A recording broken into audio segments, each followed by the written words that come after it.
आपके अपने YouTube channel ask your gynaecologist में। मैं डॉक्टर सोनल परिहार हर बार की तरह नया वीडियो आपके सामने हाजिर है। तो हमारी जो अभी सीरीज चल रही है वो है प्रेग्नेंट होने के जोरदार तरीके। तो पार्ट 5 आप देख चुके हैं। Part 5 was dedicated to all the males. Sperm यानी कि सीमेन एनालिसिस में क्या रिपोर्ट नॉर्मल होनी चाहिए, हमने वो डिस्कस किया। आज हम उसी का पार्ट 2 डिस्कस कर रहे हैं कि क्यों ये प्रॉब्लम्स होती है मेल्स में। मेल्स में ऐसी कौन सी जांचें होती है या ऐसी कौन सी हिस्ट्री होती है, ऐसी कौन सी कंडीशंस होती है जिसकी वजह से प्रॉब्लम हो जाती है। डॉक्टर आपसे पूछेंगे, हिस्ट्री लेंगे और आपको भी पता होना चाहिए कि ये चीजें आपको प्रॉब्लम करेंगी आगे जाके, राइट। तो इससे पहले कि मैं स्टार्ट करूं, मैं बता दूं कि डॉकवाइज ऐप बहुत अच्छा पिकअप हो गया है। बहुत सारे पेशेंट्स डेली कनेक्ट होते हैं, व्हाट्सएप की तरह रिपोर्ट्स आती हैं, फोन पे बात हो जाती है, मैं उनको प्रिस्क्रिप्शन भेज सकती हूँ, रिपोर्ट्स चेक कर सकते हैं, वॉइस मैसेज भेज सकते हैं। तो इट्स वेरी नाइस। सिर्फ आप मेरा फेस नहीं देख पाएंगे, बाकी सब कुछ कर सकते हैं, राइट। अपार्ट फ्रॉम दिस, मेरा जो दूसरा चैनल है डॉक्टर सोनल्स आंसर्स, उसमें मैं डेली आपके क्वेश्चंस का आंसर लाइव देती हूँ। प्लीज क्वेश्चंस इस चैनल पे आस्क योर गायनेकोलॉजिस्ट पे मत लिखिए, क्योंकि मैं यहाँ पर लाइव नहीं जाती हूँ। यहाँ पर मैं सिर्फ संडे को लाइव जाती हूँ, जो कि मैंने अभी नया स्टार्ट किया है। संडे को मैं एक छोटा सा टॉपिक उठाती हूँ, 10-15 मिनट उस पर बोलती हूँ। उस 10-15 मिनट में अगर आप सुपर चैट ऑन करेंगे तो सुपर चैट में कुछ स्पेसिफाइड अमाउंट आपको पे करना पड़ेगा, जो यूट्यूब बताती है। डिपेंड्स कि आप कितना बड़ा क्वेश्चन लिख रहे हैं, तो उसमें आपका मीटर चलता रहता है। वो क्वेश्चन जैसे ही मेरे स्क्रीन पर फ्लैश होगा मैं उसका आंसर दे दूंगी, अदरवाइज मैं अपना टॉपिक बोल के उसको बंद कर दूंगी वीडियो को। तो सुपर चैट इस चैनल पे शुरू करिए, बिकॉज इतने सारे फॉलोअर्स हैं, सबका आंसर देना लाइव चैट में इम्पॉसिबल है, इसलिए सुपर चैट शुरू करिए। डॉक्टर सोनल्स आंसर्स पे आप जब भी क्वेश्चन लिखेंगे, आप यहां से वीडियो सुनिए, क्योंकि नए वीडियोस इस चैनल पे आते हैं। वीडियो सुन के क्वेश्चन आप डॉक्टर सोनल्स आंसर्स पे लिखिए, राइट।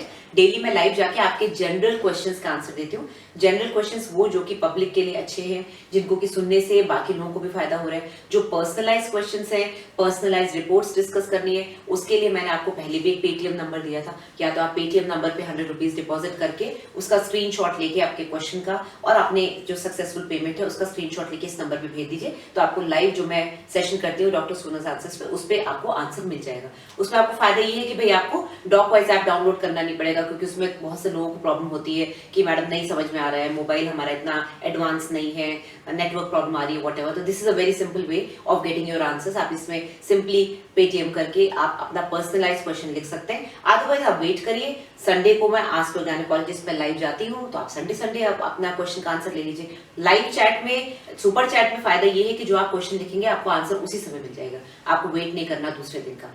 डॉक्टर सोनल्स आंसर्स पे मैं कभी भी लाइव चैट नहीं करती हूँ, बिकॉज अगेन बहुत सारे क्वेश्चंस हो जाते हैं। मैं दूसरे दिन उन क्वेश्चंस को पढ़ के उसमें से कुछ क्वेश्चंस छांट के आपको आंसर देती हूँ, ठीक है। तो ये डिफरेंस है दोनों में।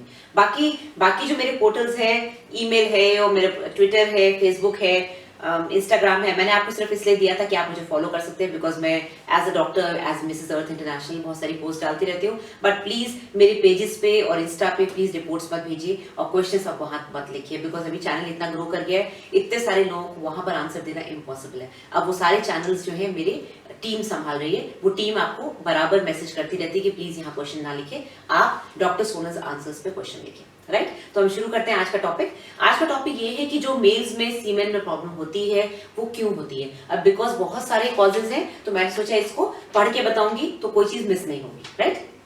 सो नंबर 1 आता है रेट्रोग्रेड इजैकुलेशन।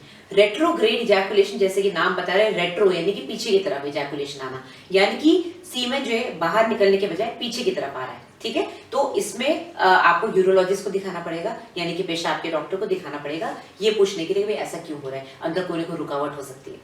सेकेंड आता है जेनेटिक डिसऑर्डर। जेनेटिक डिसऑर्डर यानी कि आपके क्रोमोसोम्स में कोई प्रॉब्लम है, जैसे क्लिनेफेल्टर सिंड्रोम। क्लिनेफेल्टर सिंड्रोम में XYY सिंड्रोम होता है, इसमें डबल Y होता है, वेरी रेयर, मतलब ये म्यूटेशन हुआ है, ये शुरू से ही एबनॉर्मेलिटी है। ऐसे बच्चे जो पैदा होते हैं, जो लड़के पैदा होते हैं, वो शुरू से ही एबनॉर्मल होते हैं। तो ये एक सिंड्रोम का मैंने एक बता दिया कैरेक्टरिस्टिक। ऐसे केसेस में जनरली आपको बहुत पहले ही पता चल जाएगा कि आप एबनॉर्मल हैं। ऐसे केसेस में जनरली बचपन से ही पता रहता है कि बच्चे को प्रॉब्लम है। इतनी एडवांस एज में आके जब प्रेगनेंसी का टाइम है, मतलब कंसीव करने का टाइम है, तब नहीं पता चलता है। तो this is just an example कि जेनेटिक डिसऑर्डर हो सकता है। देन आते हैं कंजेनाइटल एबनॉर्मेलिटीज। अब हमने फीमेल्स में पढ़ा था कि मुलेरियन डक्ट एबनॉर्मेलिटीज होती हैं, बाइकॉर्नेट यूट्रस होता है, आर्कुएट यूट्रस होता है, यूट्रस डायडेल्फिस होता है। इसी तरह से मेल्स में भी अंदर जो स्ट्रक्चर होता है, टेस्टिस, वास डिफरेंस, प्रोस्टेट, उसमें कुछ प्रॉब्लम हो सकती है। जेनेटिकली डिफेक्टिव होगा कुछ तो ऑब्वियसली सीमेन पे इफेक्ट आएगा। फिर आते हैं हॉर्मोन्स प्रॉब्लम पे।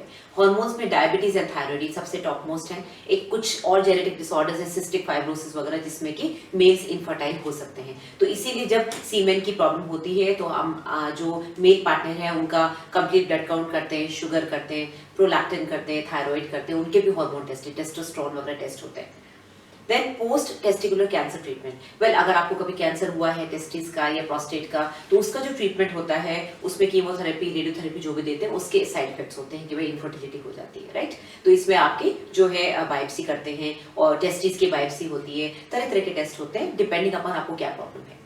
देन सिवियर सेक्सुअल डिस्फंक्शन, हमने पार्ट 1 में या पार्ट 2 में इंटरकोर्स प्रॉब्लम्स डिस्कस करी थी, जिसमें मैंने बताया था कि मेल्स में इजैकुलेशन प्रॉब्लम होती है, इरेक्टाइल डिस्फंक्शन होता है। उसी को सिवियर सेक्सुअल डिस्फंक्शन की वजह से कई बार सीमेन में प्रॉब्लम्स आ जाती है, स्पर्म्स नहीं आते, ये जूस्पर्मिया होता है या व्हाटएवर, ठीक है। तो ये सारी टेस्टिंग जो मैंने आपको बताई, ब्लड टेस्ट, बायोप्सी, ये सारी टेस्टिंग होते हैं।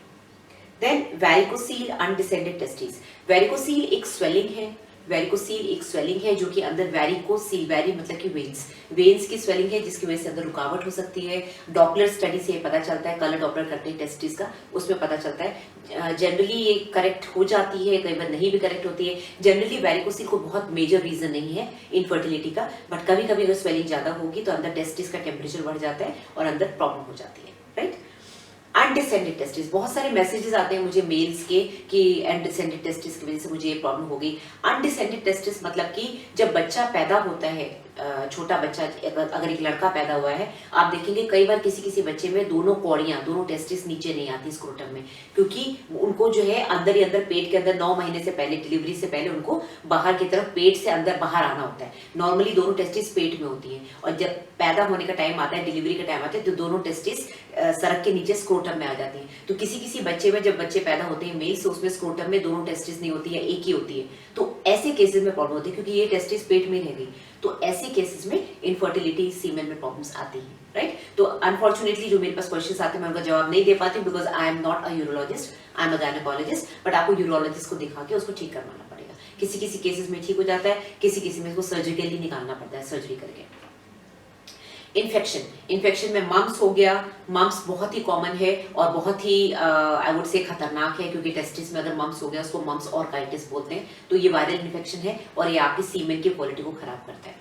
देन आते हैं आपके जो जॉब एक्सपोजर्स हैं। कई बार बहुत से लोग केमिकल फैक्ट्रीज में काम करते हैं, बहुत से लोग बाहर फील्ड वर्क करते हैं गर्मी के मौसम में। तो हाई टेम्परेचर और केमिकल्स का एक्सपोजर, ये दोनों चीजें आपके लिए खतरनाक है। हाई टेम्परेचर में अगर आपको काम करना है तो उसके लिए वही है कि ढीले कपड़े पहने, क्योंकि आपके जो टेस्टिस है, जो अंदर स्पर्म्स बन रहे हैं, उनके लिए बॉडी टेम्परेचर से 1-2 डिग्री कम टेम्परेचर बेटर रहता है, उसमें वो सर्वाइव करते हैं। तो अगर आप बहुत गर्मी के मौसम में काम करते हैं तो टाइट कपड़े ना पहने, रेगुलरली थोड़ा वॉक करते रहे तो थोड़ा एयरेशन रहेगा, घर आते ही ढीले कपड़े पहन लें, शावर ले लें, ठीक है। ये सब आप कुछ कर सकते हैं। केमिकल का एक्सपोजर हो रहा है, जो लोग पूरे टाइम एक्सरे में काम करते हैं, प्लीज एक्सरे का जो लेड एप्रन होता है उसको पहन के रखें, अपना ध्यान रखें, ठीक है। स्मोकिंग, ओबेसिटी, ड्रग्स, ये अल्कोहल मतलब कि ज्यादा शराब पीना, ड्रग्स लेना, अगर बहुत ज्यादा मोटापा हो गया, स्मोक करना, बीड़ी, तंबाकू, एनीथिंग, टोबैको खाना, टोबैको चूइंग, ये सारे आपके जो लाइफस्टाइल चेंजेस हैं, जैसे लेडीज पे लागू होती है वैसे आप पे लागू होती है, राइट। देन इंजरी, कभी आपको टेस्टिस पे, स्क्रोटम पे चोट लगी हो तो पोस्ट इंजरी भी सीमेन क्वालिटी खराब हो जाती है, आपके अंदर जो है जो प्रोडक्शन है वो कम हो जाता है। देन कमिंग टू स्टेरॉइड्स, बहुत से लोग अपनी बॉडी बिल्डिंग के लिए स्टेरॉइड्स लेते हैं। स्टेरॉइड्स भी खतरनाक होता है, ये भी एक तरीके ड्रग ही है। तो ये आपकी डेफिनेटली आपकी सीमेन क्वालिटी, आपकी स्पर्म प्रोडक्शन कैपेसिटी जो टेस्टिस में बनते हैं उसको कम करेंगे। फिर आते हैं ड्रग्स जैसे कि कैनबिस हो गया, कोकेन हो गया, ये मैंने अभी ऑलरेडी बता ही दिया। ड्रग अब्यूज बहुत ही खराब है, उस समय पता नहीं चलता है, यंग एज में पता नहीं चलता है, जैसे जैसे आप 30+, 35 के अराउंड जाते हैं, फिर आपकी धीरे धीरे स्पर्म क्वालिटी इतनी खराब हो जाती है या स्पर्म्स बिल्कुल खत्म हो जाते हैं, एज उस पर में हो जाते हैं, right. So I think we have covered most of the things, सारी चीजें हमने इसमें कवर कर लिया और कुछ बचा नहीं है। बट कम से कम इस वीडियो से आपको इतना पता चलेगा कि आज अगर डॉक्टर आपको इतनी सारी जांचें लिख रही हैं या आपकी सीमेन में अगर बता रहे हैं कि इतनी खराबी है, तो क्यों आपको इतने टेस्ट लेके जा रहे हैं, क्यों बायोप्सी हो रही है, क्यों कई बार बता दिया जाता है कि आप कुछ नहीं हो सकता, आपको डोनर सीमेन लेना पड़ेगा, राइट। तो अपना ध्यान रखें और इस वीडियो को शेयर करें, लाइक करें और बाकी लोगों को भी जागरूक करें, और क्वेश्चन कोई हो तो डॉक्टर सोनल आंसर्स पे लिखें, right. Thank you very much, bye bye.